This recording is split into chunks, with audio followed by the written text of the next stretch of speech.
Madame Pommery, je pense que pour nous, c'était notre grande inspiratrice de tous mes prédécesseurs et pour moi-même également. Moi-même qui suis dans la maison depuis maintenant une vingtaine d'années, 20 ans je dirais exactement. Et c'est vrai que je suis allé chercher l'inspiration auprès de tous les écrits que j'ai pu trouver sur la maison et sur Madame Pommery, qui a été vraiment, je crois, l'élément déclencheur du tournant que pouvait prendre Pommery et la Champagne tout entière, parce qu'en fin de compte, Pommery a fait prendre un tournant à la Champagne. Ce tournant a été pris au travers, je dirais, des vins qui ont changé totalement de goût. Et je crois que le champagne que vous et moi dégustons aujourd'hui, c'est un champagne qui n'a plus rien à voir avec ce qui était avant l'ère de Madame Pommery. Et en 1874, on a vu pour la première fois un champagne, ce qu'on appelle brut. Le vin a été préparé pour pouvoir justement allier la fraîcheur et l'élégance à nos produits.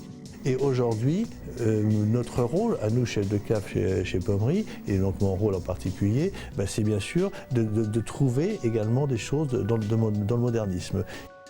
Mon travail, je dirais, a toujours été d'essayer de rapprocher le champagne de la table. C'est plutôt une démarche volontaire de nous professionnels, avec mes amis sommeliers et avec mes amis restaurateurs, pour essayer de trouver et faire comprendre aux consommateurs que le champagne n'est pas uniquement qu'un vin d'apéritif, mais c'est un vin qui va pouvoir égayer la table tout au long du repas. Mais vraiment, il y a eu une vraie redécouverte par le consommateur du champagne qui s'associe à merveille avec les mets. Et quand vous avez bu du champagne tout au long d'un repas, à la limite, vous ne demandez qu'une chose, c'est de recommencer. Je pense que clairement, s'il y a une évolution sur les 20 ou 30 dernières années du champagne, c'est d'essayer de trouver les champagnes qui vont s'associer avec les mets. Pommery est à la recherche d'innovation permanente.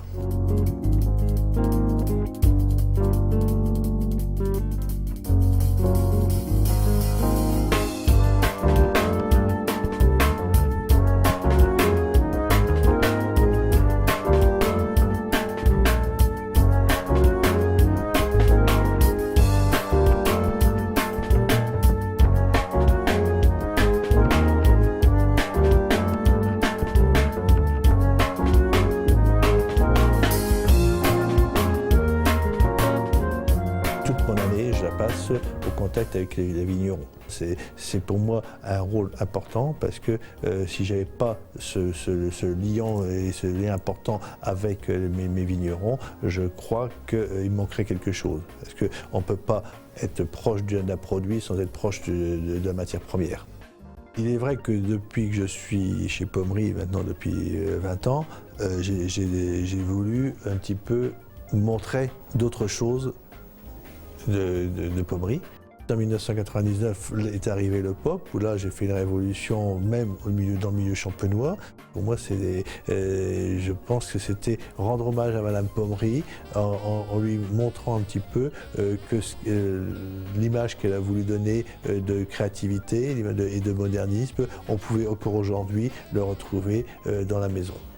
Si vous visitez les caves, vous allez trouver des bas-reliefs dans le cave. Et l'idée de M. Van Vanken, c'était de dire, Madame Pommery a eu aussi, encore une fois, une idée de génie, c'était de mettre des signes forts dans ses caves pour que le client, le visiteur se rappelle qu'il n'avait non pas visité une maison de champagne, mais qu'il avait visité la maison de champagne Pommery. Et c'est comme ça qu'est née la première exposition, qui n'était pas une expérience Pommery, mais qui était la première exposition d'art contemporain.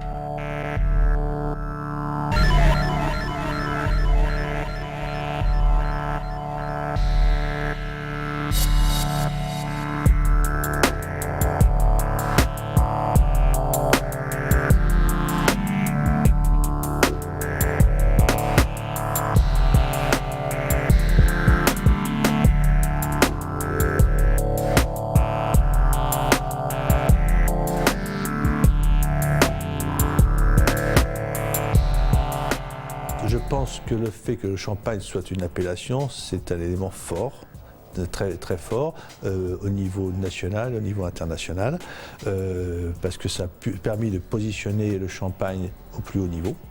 Hein, d'accord. Si le champagne n'avait pas été une appellation, je pense qu'on ne serait jamais arrivé là où nous sommes et on n'aurait jamais entraîné dans notre sillon d'autres appellations. Alors bien sûr qu'aujourd'hui on se retrouve limité par nos surfaces, donc clairement on a su faire progresser les choses.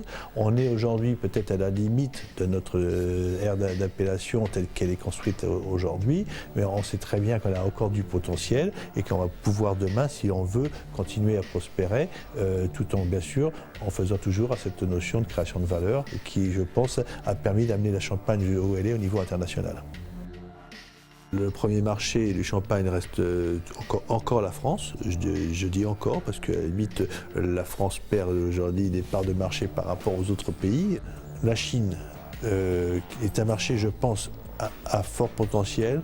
C'est un marché qui, je pense, peut, à un horizon 15-20 ans, être un marché un peu plus mature. Aujourd'hui, c'est un marché émergent. Le Brésil, qui lui aussi un marché qui va évoluer très vite, parce que c'est un marché qui a quand même une habitude de consommation de vin. Et il reste l'Inde, où là c'est pareil, je pense qu'il peut y avoir un potentiel. Donc ce qui veut dire que ça donne un potentiel pour le champagne important, mais il faut que la Champagne puisse, je dirais, y arriver.